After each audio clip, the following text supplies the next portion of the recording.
2 or 3, 4 crises ago, I don't know, I'm an old guy now, I had a personal crisis, of losing everything. I decided I was never going to be the victim of the things I can control when one of these things that I can't control come at me again. And so we got out of debt and we built an emergency fund. And we were in the last downturn of 2008, we were in a position we had piles of cash. And so I was able to buy real estate at a nickel and a dime on the dollar. And it was a wonderful time. But there were other times I was broke and couldn't take advantage of stuff being on sale. But if you're in a position you got money right now, the stock market's on sale, real estate's not moved much yet. But if you're buying even consumer items other than toilet paper, most things are on sale. It is cliche, but cliches come from truth. It's the greatest time and the worst time in your life. You don't want to go back there. I went bankrupt. I lost everything in my 20s. I don't want to go back there. But the lessons that I learned from that pain were so thorough.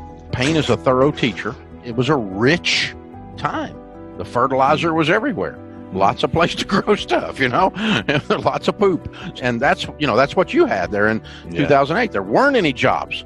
You could just, there was a contraction of the economy, a recession, and you are on your citrus couch. And so you found out that the secret sauce in your life is the guy in your mirror, that it's not some outside variable that's going to come and save you. The Calvary's not coming.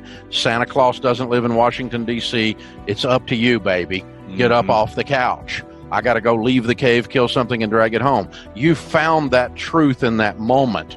I found that truth that what doesn't kill you makes you stronger. That old saying. I found that truth. And nowadays, now that I've been through, Y2K or 911 or all these initials come at you, the horrible thing of 2008, now the corona.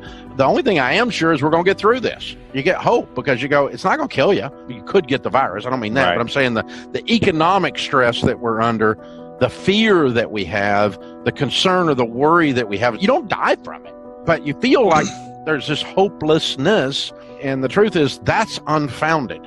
The truth is there's a lot of reason to have hope. By this time next year, where do you really think we're going to be? Are you not 90-something% sure that the economy will be roaring again and your life will be back to some level of normalcy? You think it's going to be 10 years for you to personally recover from this? No, that's absurd. And you know that once you've walked through several of them. And so it's just, to me, it's like, yeah, you're going to make it. We're going to be okay. We're in fabulous financial shape. It's not I got a lot of money invested in the stock market. It's going down. I'm going to put some more money in while it's on sale. If real estate goes on sale again, I'll buy some more. It's not arrogance. It's just I've been doing this a long time. I'm the little pig in the brick house, huff and puff, baby. But it does put you in a position to serve then. And truthfully, you get more joy, even in a crisis, in serving than you do in sitting in the basement and counting your coins. The thing is this, we all get wake-up calls. We get wake-up calls in our relationships, our spiritual walk. We get wake-up calls in our finances. And some people, the phone's ringing off the hook right now. They're getting wake-up calls on a bunch of things. They're at home with their family, and they're starting to realize, I was disconnected from my family. They got a wake-up call on their relationships at home. They've gotten a wake-up call on, I don't have any savings, and I'm deeply in debt. This isn't working. And so the cool thing is when you get the call, then you have to make the choice. Are you going to answer the phone? And if you pick the phone up, that means, baby, it's time to change. And you can look back, and you might be 27 years old right now watching this, and you're screwed.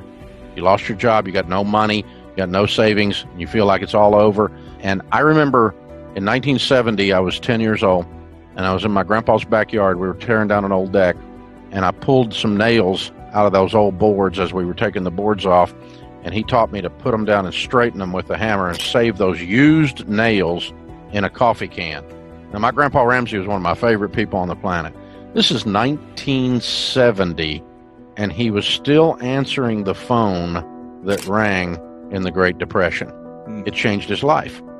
He was frugal and careful and wise with money the rest of his life. And so someday, 27-year-old, you're going to be sitting on the back porch with your grandkid, and you're going to remember back in 2020, there was the coronavirus, and it changed my life. And you're going to be that guy. You're going to be giving dad jokes, and grandpa jokes, right, like I am now. And you're going to get that opportunity. I was 28 years old when I lost everything. It was my fault. It was the S&L crisis. The banking climate changed. I'd built a house of cards. I was stupid. And the phone rang. And it was my wake-up call. Are you going to answer the phone? Are you going to change your life to where you say, never again? I'm going to control the controllables to where I'm the little pig in the brick house. Never again. That may be the only thing you get out of this crisis, and if it is, you got enough.